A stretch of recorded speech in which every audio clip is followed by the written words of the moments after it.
Hey everyone, my name is Hannah and welcome back to my YouTube channel where we discuss all things personal finance related.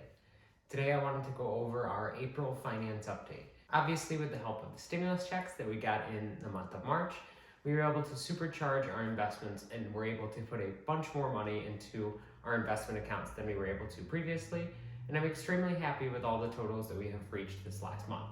Over the last month, a lot of our tech stocks happened to crash quite a bit, and so because of that, I turned margin back on Robinhood and took out $1,000 worth of margin to put into Tesla and a few other stocks. I have not paid that margin off yet, but I do plan on paying that off over the next couple of months. And I figured because the prices were so low on some stocks, especially Tesla, that it would be a good time to turn margin on and pay it off over the coming months. Now, the amount of money listed under our Robinhood account, which I will tell you shortly, includes all of our equity and does not include any margin outstanding.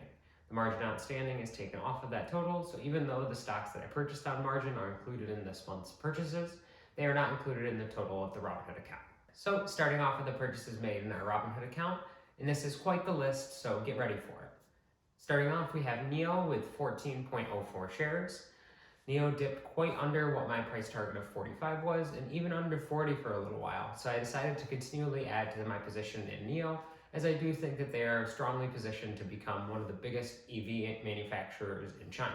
Next, we have Rocket Mortgage. I ended up selling my 8 shares in Rocket Mortgage at around $37 when we had that big short squeeze at the beginning of the month, and I ended up buying back 2 shares later in the month. The 2 shares that I bought back later in the month were at $26, and really anywhere under 26, I feel very happy about buying Rocket Mortgage, as I do believe that they have strong fundamentals at their core. Next, we purchased 3.7 shares of ARK-K, the innovation ETF, always a good choice. 0.2 shares of Boeing, 5.13 shares of Apple, to bring us up to a little over 10 shares of Apple. 7 shares of Tattooed Chef, because it was so low, being at under $19, that I couldn't resist getting a little bit of skin into Tattooed Chef. Next, we have some stocks that we sold so that way we could pump more money into Tesla while Tesla was down off of its highs. We have 2.7 shares of VTI, 4 shares of Realty Income, and 3 shares of AT&T. I sold all of these for a slight profit in order to put that money into Tesla, and I don't think it is a bad decision long term.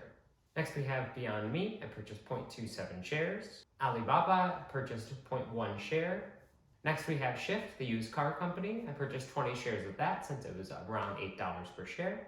Next, we have Xpeng. I bought 5 shares of that. Even though I don't have an extremely high conviction in Xpeng, I figure a little bit of exposure into all of the EV manufacturers couldn't hurt in the long run.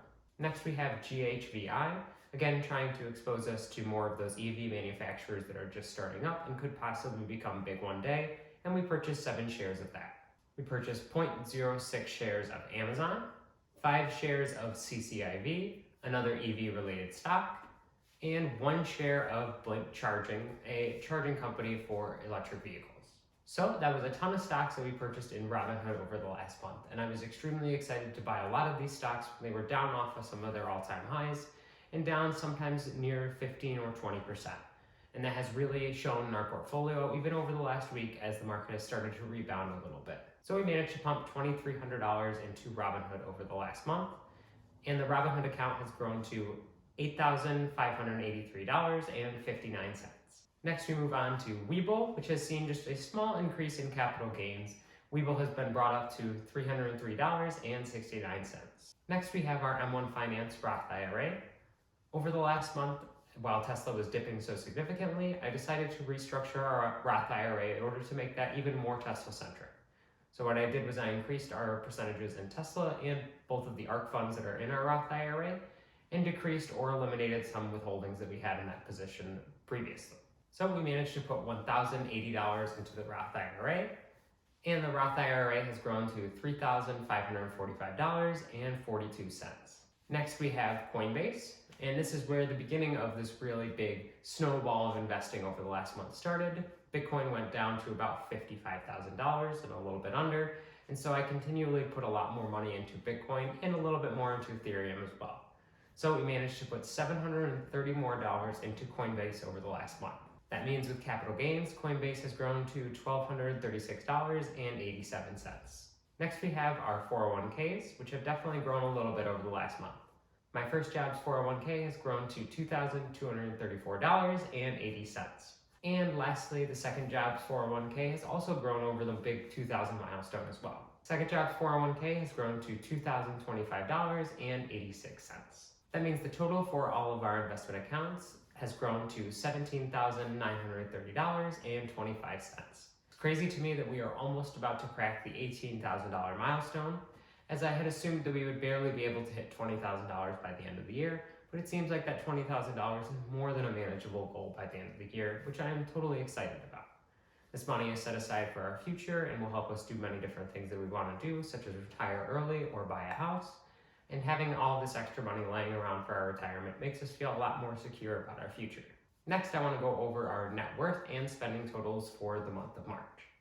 Hey everyone, and welcome back to the YNAB portion of this video. I was having some technical difficulties, so we're going to have to resort with the built-in microphone on this computer. So unfortunately it's not the best, but I'll try to make this as quick and speedy as possible. So looking at our reports, this is our net worth report. And as you can see, the net worth has gone pretty much straight up, and it's pretty amazing how quickly our net worth has changed and gone up, and we have rebounded from this little bit of a low that we had here. So our net worth now has gone up to just over $9,000 to $9,900, which makes me extremely happy because we are almost at that $10,000 net worth. And for our total assets, we are at $16,330, which is amazing to me. Normally, I couldn't have more than a couple $1,000s in the bank, so the fact that we have $16,000 saved makes me feel like we are doing very well with our finances right now. Next, taking a look at spending for the month of March. And looking at our spending totals for the month of March, we were able to put a little bit over $2,300 into our individual brokerage accounts. The standard monthly housing bills of around $1,400. Retirement investments of around $1,080, and crypto investments of $830. So we can see over the last month we were able to put 31% of our income into individual brokerages, 14% into retirement investments, and 11% into crypto. That means that over the last month we have managed to put 56% of our income into investments, which just blows me away. I would have never thought about getting anywhere near 50% of our income into investments, and it makes me extremely happy that we were able to hit this milestone. I don't think it's something we're going to be able to do every single month, because I just don't think we make enough money to where we can possibly make that happen, but it is nice to know that every once in a while we can have a windfall month like this and we can really make things happen. Next, we have $450 into the But I Want It category, which I feel pretty good about because we got those two stimulus checks of $2,800, and the fact that we only spent $450 for the entire month on things that we wanted isn't that bad as far as I am concerned. And next, we're going to be moving over to the goal portion of the video. And finally, we have our goal review section. I really enjoy setting these goals every single month because even if we don't hit them, we can still review at the end of the month where we thought our goals were going to be at the beginning of the last month, and we realized that our goals might have changed over the last month. So in review, the March goals were, goal 1 was to limit But I Want It to $250. This was a fail. I feel largely because of the stimulus checks that we got over the month of March. It made us feel like we should spend a little bit more in the But I Want It category, and I don't regret that at all. Next, we have another limit category that was limit eating out to $100. Again, I feel like this was largely a failure due to those stimulus checks and because we didn't want to limit ourselves when we had gotten a little bit of extra free money and because we were investing so much of it to begin with. Our third goal was to fund $100 towards our pet vet bills, and I'm happy to say that we succeeded in this category. It's a nice start to what we hope to be a bigger category down the road. And lastly, we wanted to fund $100 towards our gift categories, and we managed to do that, a little bit over $100. Even though we did spend a little bit of it in the month of March, being able to fund that $100 into giving gifts to other people made us feel really good. Next, we're going to go over our goals for the month of April. I realized that by setting so many different goals for one month, we may not be able to hit all of them, and we may get discouraged about achieving some of the other goals. So because of that, I'm trying to limit the amount of goals that we set every single month, and so this month we only decided to set 3. Our first goal is to increase our Yada savings account, which holds all of our money that we're saving towards the wedding, to $2,000. I definitely think this is achievable as it's an increase of around $500 for the month. Next, we want to increase that pet vet bill category yet again up to $160. And lastly, we want to fully fund our renter's insurance category, about $120. I think that these are simple but concise goals that we will be able to hit very easily, and that will give us the encouragement to keep pushing forward in our budget over the month. So there we have it, our April finance review.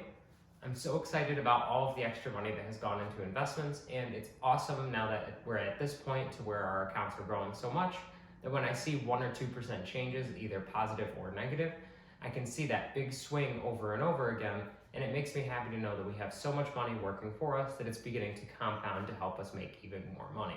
I would love to hear about how your finances have been going over the last month in the comments section below. If you thoroughly enjoyed this video, make sure to give it a like, as that really helps my channel grow and spread it out to more people. And if you enjoy seeing my face and hearing me talk about finances, make sure you hit that subscribe button and notification bell so that way you're alerted every single time I post a new video. Thank you so much for watching, and take care.